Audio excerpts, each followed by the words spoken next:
Por exemplo, uma pessoa insegura, ela não consegue entender por que alguém ama ela.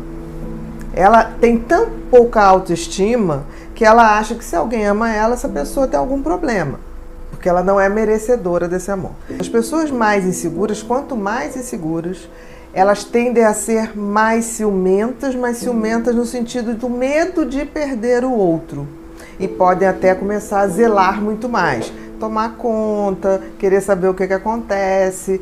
Então, assim, existe a questão da insegurança e existe a questão do ciúmes. Quando a gente fala de ciúmes, existe um ciúmes que é normal, que eu gosto até de chamar de zelo, né? Tanto que em espanhol, ciúmes chama zeloso. Uma pessoa ciumenta é zelosa, quer dizer, que zela por aquilo que gosta. Ciúmes é um sentimento normal. Todo mundo sente, porque tem muita gente que se vangloria de falar assim, eu não sinto ciúmes. Não existe. Ciúmes, tudo depende do grau. Eu digo que tem um espectro do ciúmes. Você tem o ciúme saudável, que é um zelo, é um cuidado, e é interessante que em espanhol o ciumento é chamado de zeloso, né? É cuidadoso. Então, assim, não tem a palavra ciúmes em espanhol, tem zeloso. E tem o ciúme patológico, que independe, não é uma questão de zelo, é muito mais uma questão de necessidade absoluta de controlar o outro. Então, separando o que é ciúme normal, o que é ciúme patológico, quando a gente fala dos ciúmes, eu digo que o ciumento patológico é que é o problema. E o ciúme patológico independe se a pessoa com quem você está é alguém que te dá segurança ou não. Ele vai ter ciúmes até da segurança que você dá para ele ou para ela. Então, assim, se a gente for separar o ciumento patológico, eu discordo se ele é muito inseguro. Eu acho que ele é muito mais um controlador do que um inseguro, tá? Por quê? Porque ele não quer necessariamente que você fique bem, né? Zelar pelo que se ama. Ele quer que você esteja o tempo todo ao controle dele e à mercê dele. Em geral, isso ocorre com pessoas com personalidades muito narcisistas, personalidades borderline, diferentes. O narcisista, ele quer alguém e quer todo o controle daquele alguém para que ele não tenha nenhuma possibilidade de perder aquele suprimento de aplausos, de admiração. E já o borderline, ele quer alguém a qualquer custo para não sofrer o desespero da rejeição. Então essas duas personalidades são mais ciumentas. Agora, é muito importante que a gente entenda que quanto mais ciumento uma pessoa, eu desconfio se ela, um ciumento patológico, eu tenho muita desconfiança se ele não joga no outro o que ele sente ou o que ele faz. Eu conheço muitas pessoas ciumentas patológicas que na realidade fazem exatamente o que eles temem que o outro faça. Traem a barbaridades, mentem compulsivamente. Então, assim, a gente tem que desconectar essa questão de que o ciumento é um pobre coitado, inseguro, nem sempre. E o ciúmes normal, ele não tira a liberdade do outro, tá? E ele tem uma coisa que é de zelar, de cuidar. Que é essa coisa do zelo, de ter cuidado. Então, quem ama, é óbvio que tem esse cuidado com o outro, tem um pouquinho de querer o outro mais para si. Então, isso é normal. Eu acho o ciúmes uma coisa muito normal.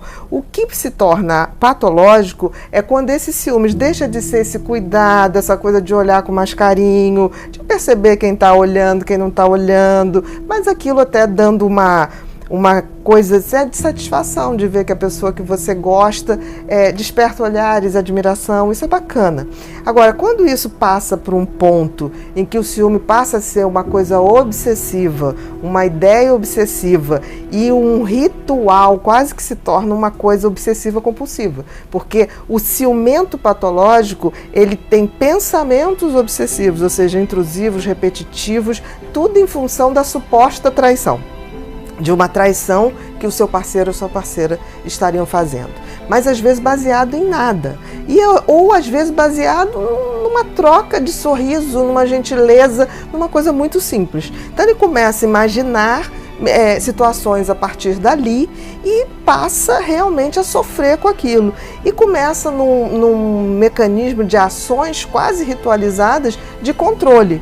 Uma coisa é você querer que a pessoa te ligue quando chegou. Se a pessoa liga, você está no meio de uma reunião, a pessoa quer que você atenda de qualquer custo, quer que você fotografe onde você está. Tem ciumentos que chegam ao ponto, tipo assim, não, você está numa reunião, fotografa com quem você está, me diz. Ok, num lugar violento, óbvio que isso é um zelo, é um cuidado. Agora, você querer a localização do GPS do celular, você querer senha de celular, quer dizer, isso não é de jeito nenhum um zelo ou uma forma de amor. Isso com certeza é uma forma de controle. Porque assim, aquela pessoa, ou ela tem um pavor de ser rejeitada e quer aquele bonequinho ao seu lado, ou então ela é uma pessoa, ou ele, né, que quer o aplauso ou a admiração. Então tem que ter muito cuidado, porque a gente sempre tende a ver, tipo assim, ele ama demais. O ciúme excessivo não é amor, é controle. A personalidade borderline tenha uma intensidade maior de ciúmes e tenda a ter um ciúme patológico por conta da estrutura. Naquela questão dele não se sentir inteiro, uma pessoa inteira, ele precisa do outro para ser. Então é como se, ao ter os ciúmes, ele garantisse que o outro vai ficar sob seu controle, que parte dele não partirá. O que é uma grande ilusão, porque assim, toda vez que uma pessoa deixa de ter um ciúmes saudável e passa a ter um ciúme patológico, ela fica tão obsessiva em relação ao outro que ela acaba sufocando o outro. Então tudo que ela não queria era perder. E ela perde justamente por esse excesso de controle e de querer ter tudo da vida do outro na sua mão. Essa coisa do celular e de redes sociais, ela tornou o ciúmes uma coisa muito mais abrangente, né? Porque uma pessoa que começa a entrar num ciúme patológico, em geral, ela tenta ter o controle do celular da pessoa, e que é muito delicado isso, porque assim, é uma privacidade, porque hoje o celular, a gente não pode esquecer que é um computador muito possante, né? Então você tem ali a sua vida profissional, a sua vida afetiva, a sua vida entre amigos, e entrar na sua casa, é como se entrasse no seu universo totalmente. Eu não sou contra que as pessoas possam ter acesso, mas não por uma imposição, por uma simplicidade, porque não tem nada ali para esconder. Agora, quando isso passa a ser uma regra de controle, é muito ruim. Porque o ciúmes, ele parte de uma desconfiança. Então, ele, ao ser alimentado, ele o tempo inteiro está reforçando que eu estou com alguém, mas eu não confio nesse alguém. Como você pode amar uma pessoa que você não confia? Porque confiar não é só o fato de você trair ou ser traída. O confiar é a pessoa que eu confio para dividir minha vida, que vai me dar a mão quando eu precisar, que vai me dar força quando eu precisar me levantar. Então, se você não confia, como é que você vai contar com aquela pessoa?